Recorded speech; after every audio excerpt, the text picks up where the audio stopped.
the funds, these houses will be affordable. The Honourable Maurice Williamson. Mr Speaker, yesterday at question time this House witnessed the full Shakespearean theatrics. It started as a comedy, it moved through to the area of a farce, and it finally ended in a tragedy for the previous Speaker, David Parker. Let me explain.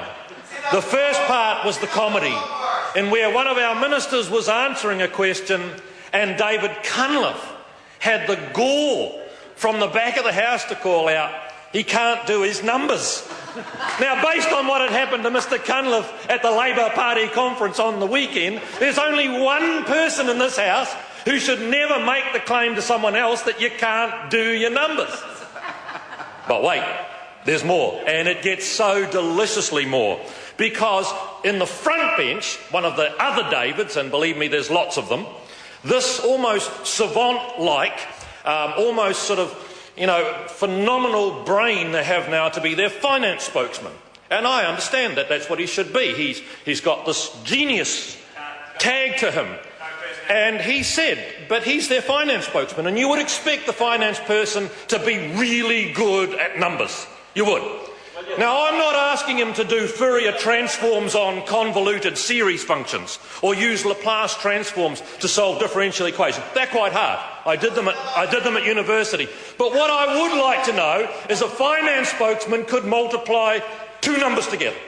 Okay, so I want the House to follow me with this, because this is what Mr Parker told the House yesterday.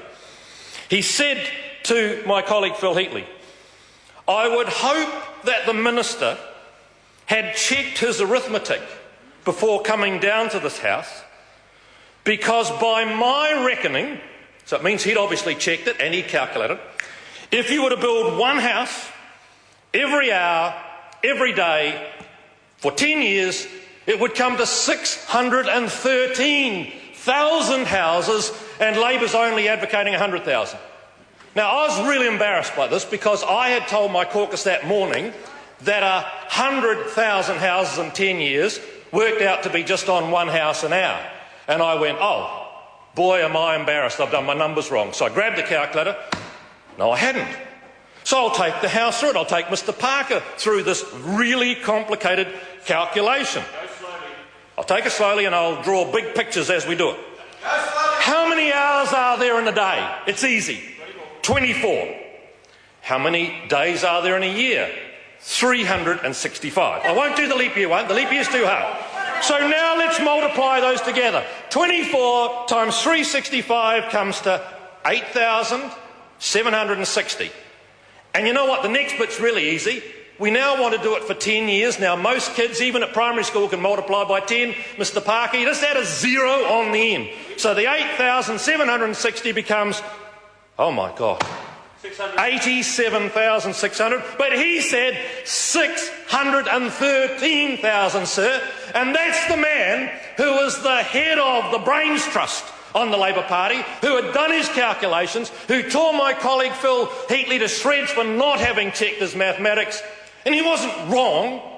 He wasn't slightly wrong. He wasn't even sort of off course by about a 50 or 35 or 75%. He was 700% wrong, sir. 700%. So God knows what a Labour budget's going to look like if he ever presents it. You know, he's sort of a Stephen Hawking's-like character over there. He sits there looking like I really know my numbers. When I'm just frightened, and that's why I say it's turned from a farce to a tragedy. Because now Labour are bereft of leader, are bereft of any sort of direction, and now they're bereft of the one anchor they had left, a person who could get up and use some numbers, and we thought would at least have some credibility. And now when David Parker, this is the tragedy of it, I feel sorry for him. Whenever he gets up in the future and quotes any numbers, the immediate response will be, you sure you checked your arithmetic? You sure you have?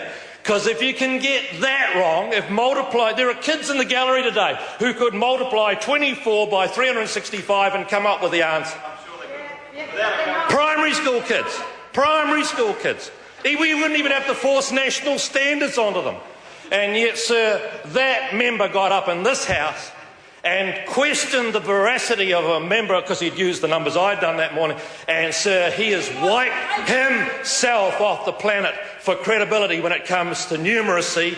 Leave him in the literacy stake, but he's gone from literacy forever. Order. Mr. Speaker. Chan Logie. Thank you, Mr. Speaker.